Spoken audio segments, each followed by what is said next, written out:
নমস্কার বন্ধুরা, কেমন আছেন সকলে? আশা করি সকলে খুব ভালো আছেন। আমাদের চ্যানেলে নতুন একটি ভিডিওতে আপনাদের জানাই অনেক অনেক স্বাগত আর ভালোবাসা। আজ হচ্ছে শুক্রবার, এখন প্রায় 11:30 বাজে। ছেলেকে এখন চা বিস্কুট খাওয়াবো। ছেলে ঘুম থেকে উঠেছে, এখন চলে আসবে বাবু, ইঞ্জেকশন দিতে যাচ্ছে। ওঠে 11:30 বাজে। তো সকালে উঠে আমাদের চা খাওয়া হয়ে গেছে। আজকে লেট করে উঠেছি, 9টার সময় উঠেছি, যেহেতু রাতে এত গরম ছিল। সারা রাত ঘুমাইনি, ভোরবেলার দিকে ঘুমিয়েছিলাম, তো উঠতেও লেট হয়ে গেছে। মেয়ে আগে উঠেছে, হাজব্যান্ডের কাছে মেয়ে ছিল, আমি ছেলে ঘুমিয়েছিলাম, তো আমি 9টার সময় উঠেছি।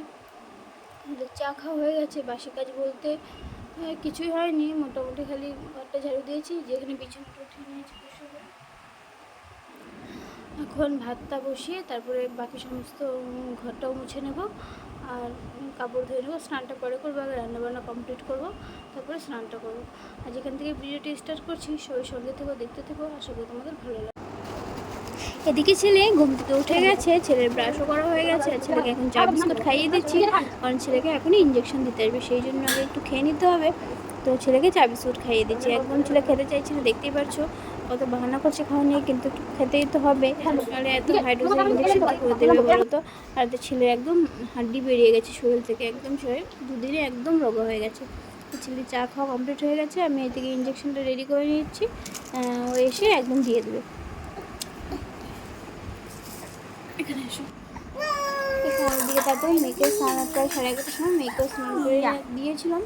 ভাত হয়ে গেছে, ভাত হয়ে যাওয়ার পরে ডাল বসিয়ে দিয়ে মেয়েকে স্নান করে ঘুম পাড়িয়ে দিয়েছিলাম, যাতে মেয়েকে ঘুম পাড়াতে পাড়াতে আমার ডালটাও সিদ্ধ হয়ে যায়, এতে আমার রান্নাও তাড়াতাড়ি হয়ে যেত।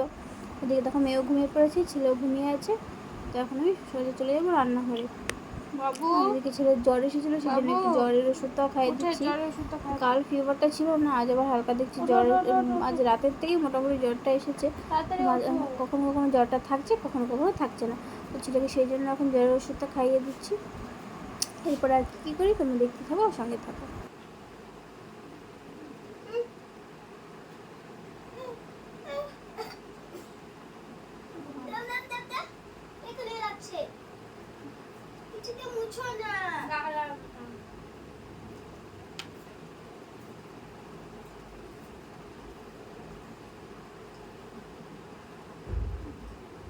ছেলেকে ওষুধ খাওয়ার পর সোজা চলে গেছিলাম রান্নাঘরে, আর ওদিকে দেখতেই পাচ্ছ আমার ডালটাও সিদ্ধ হয়ে গেছে।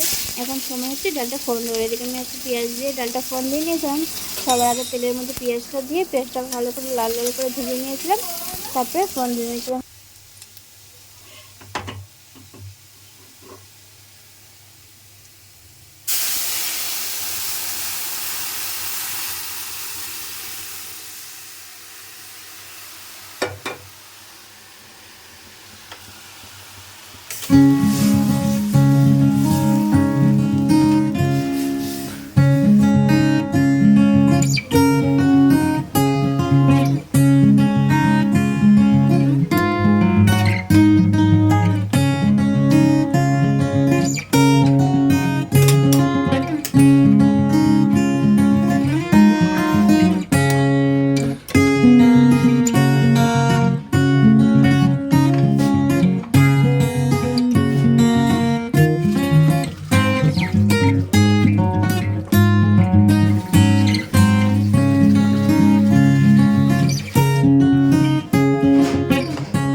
রান্নাবান্না কমপ্লিট হয়ে গিয়েছিলো।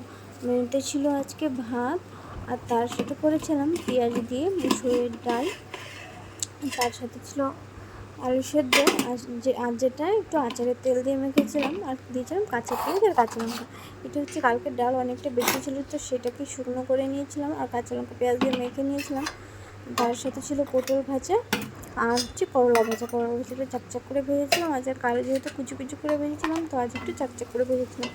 আর এদিকে হাজব্যান্ডের জন্য একটু ডিমের ভুজিয়া করে নিয়েছিলাম, কারণ আর যেহেতু কোনো তরকারি নেই, এই ডিমের ভুজিয়া হলে হাজব্যান্ডের কিছু লাগবে না। এরপরে সোজা চলে গিয়েছিলাম স্নান করে পুজো দিয়ে নিয়েছি, এসে পুজো দিয়ে নিয়েছি। পুজো দেওয়ার পরে তো এখন আর কোনো কাজকর্ম নেই, এখন শুধু খাওয়া দাওয়ার পালা। এক এক করে সবাই আস্তে আস্তে করে খেয়ে নেবো। সবার আগে ছেলেকে একটা কলা খাইয়ে দিলাম, কারণ ছেলে সকাল থেকে শুধু 4 বিস্কুট খেয়েছিল, আর সেই জন্য ছেলেকে একটু কলা খাইয়ে দিলাম। কলা খাওয়ানোর পরে এবারে শ্বশুরমশাইকে ভাত দিয়ে তারপরে ছেলেকেও খাইয়ে দেবো। আর দেখুন, ছেলেকে কলা দিয়েছিলাম জন্য মেয়েরও কলা লাগবে, তো মেয়ের হাতে কলা একটা দিয়ে দিয়েছিলাম। মেয়ে সেটাকেই টুকটুক করে খাচ্ছিলো, মুখে একদম ছড়াচ্ছিল। কিন্তু ছেলেকে যেটা দিব মেয়েকেও সেটা দিতে হবে, সেটা ভাত হোক আর অন্য কিছু খাক ছড়াক, কিন্তু ওর চাই, মানে দাদাকে যেটা দেওয়া হোক সেটাও চাই। এই ছেলেকে আমি কলা খাওয়াচ্ছিলাম, ছেলে দেখো কলা খেতে কিন্তু খুব ভালোবাসে। কলা কেন, ও যে কোনো ফল খেতেই খুব ভালোবাসে, কিন্তু এই সময় কলাও খেতে চাইছে না। হাজব্যান্ড ওকে বকা দিচ্ছিলো, আমি খাইয়ে দিচ্ছিলাম। এরপরে চলে এসেছিলাম শ্বশুরমশাইয়ের জন্য ভাত বাড়তে। এখানে শ্বশুরমশাইকে ভাত দিয়ে দিচ্ছি। এখন কিন্তু প্রায় 2টো বেজে গেছে। এখন শ্বশুরমশাইকে খেতে দিয়ে দিচ্ছি। শ্বশুরমশাইকে 2টোর মধ্যে 1:30 থেকে 2টোর মধ্যে খাবার দিলে উনি বেশি ভালো হয়, তারপরে উনি আর খেতে চায় না, মানে ওনার একটু দুপুরের খাবারটা একটু সময় মতো লাগে। তো এখন 2টো বাজে, ওনাকে খাবার দিয়ে দিচ্ছি। এরপরে ছেলেকে খাওয়াবো, তারপর আমরাও খেয়ে নেবো।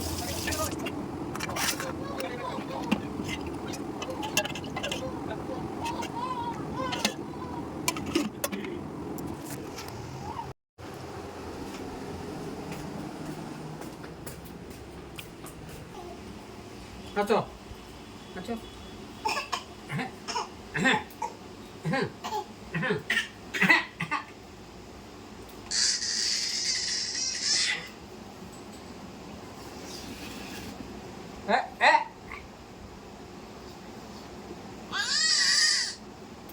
দিতেছি দিতেছি, এই যে দাদা নিজে নিতে দাও, থাক।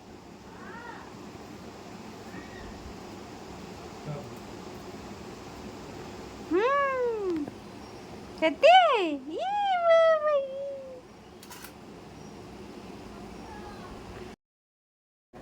এরপরে চলে এসেছিলাম সোজা ছেলের ভাত নিয়ে। ছেলেকে দিয়েছিলাম প্রেশার কুকারে ডাল আর প্রেশার কুকারে ভাত আর আলু দিয়ে একটা সিটি মেরে নিয়েছিলাম, সেটাকে চটকে ছেলেকে খাইয়ে দিচ্ছি। আর এদিকে দেখো একটা পটল ভাজি দিয়েছিলাম, কিন্তু সেটাও ছেলে খেতে চায়নি, তো পরে আমিই খেয়েছিলাম পটল ভাজাটা। ওইদিকে মেয়েও একটু ভাত লাগবে, তো মেয়েকে একটু পটল ভাজা দিয়েছিলাম ভাতে ছিঁড়ে, মেয়ে সেটাই খাচ্ছিলো। আর এদিকে ছেলেকে এমনি খাইয়ে তারপর আমরাও খেতে বসে যাবো। ওদিকে টিভিতে কিন্তু আমাদেরই ব্লগ চলছিল, তো সেটাই আমরা দেখছিলাম আর করছিলাম। তো এরপরে ছেলের মেয়ের দুজনের খাওয়া হয়ে গেছিলো, ছেলে আর মেয়ে দুজনেই ঘুমিয়ে পড়েছিল, আর হাজব্যান্ড একটু কাজে বাইরে গেছিলো, সেই জন্য আমাদের লাঞ্চ আর করাটা হয়নি। আমি শুয়ে শুয়ে বিগ বস দেখে নিচ্ছিলাম। আর এদিকে এত রোদ এত গরম যে আমার জানলা দিয়ে প্রচণ্ড পরিমাণে রোদ ঢুকছিলো, সেই জন্য জানলাটা একদম বন্ধ করেছিলাম। এখন কিন্তু প্রায় বিকেল 4টে বাজে, আর আজ আমরা লাঞ্চে এখন খেতে বসেছি। হাজব্যান্ড একটা কাজে গেছিলো, তো সেখান থেকে আসতে একটু দেরি হয়ে গেছে, সেই জন্য খেতে অনেকটা দেরি হয়ে গেছিলো। তখন আমাদের খাবারটা বেড়ে নিয়েছি, তখন ফটাফট করে খেয়ে নেবো। তোমাদেরকে তো মেনু শেয়ারই করেছি, তো এখন আমরা খেয়ে নেব। এরপর দুপুর পেরিয়ে এখন সময় হচ্ছে প্রায় 6:30 7টা। এখানে দেখতেই পাচ্ছ আমার সন্ধ্যা দেওয়া হয়ে গেছে। এরপরে সোজা চলে যাবো চা বানাতে। আজ দুপুর আর ঘুম হয়নি, এখানে চা বানিয়ে সবাই মিলে খেতে বসে গেছি। এখানে দেখতেই পাচ্ছ আমার ননদরা সব বসে আছে। ওপরে যে ননদটা চেয়ারে আমার মানে নাম লিখছে, সেটা হচ্ছে সবথেকে ছোটো ননদ। আর তার পাশে হচ্ছে এখানে গ্রিন কালারের যে নাইটিটা পরেছিল সেটা হচ্ছে সবথেকে তারপরে ননদ।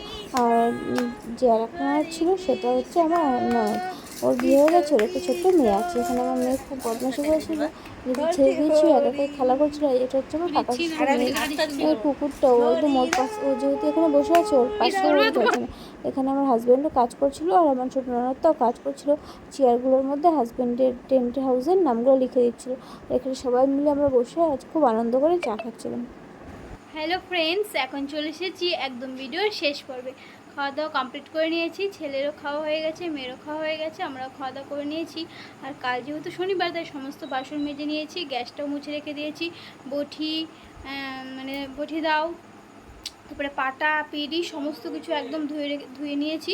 এখন শুধু মেয়ের কে একটু পরিষ্কার করে দেয়, গামছা ভিজে নিয়ে এসেছি, মেয়েকে একটু মুছে প্যাম্পাস করিয়ে দেবো। আমিও একটু স্নান করে নাইটিটা পাল্টে নিলাম, একদম মাথাটা ভিজাইনি কিন্তু সারা শরীর ধুয়ে নিয়েছি এত গরমের জন্য।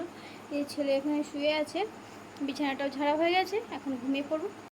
আজ তাহলে ভিডিওটি এখানেই শেষ করছি, দেখা হচ্ছে আগামীকাল একটি নতুন ভিডিওর সাথে। আজ কিন্তু টাটা, গুড নাইট, সবাই ভালো থেকো, সুস্থ থেকো। আর ভিডিওটি ভালো লাগলে অবশ্যই একটি লাইক, কমেন্ট আর চ্যানেলটিকে সাবস্ক্রাইব করে দিয়েছি।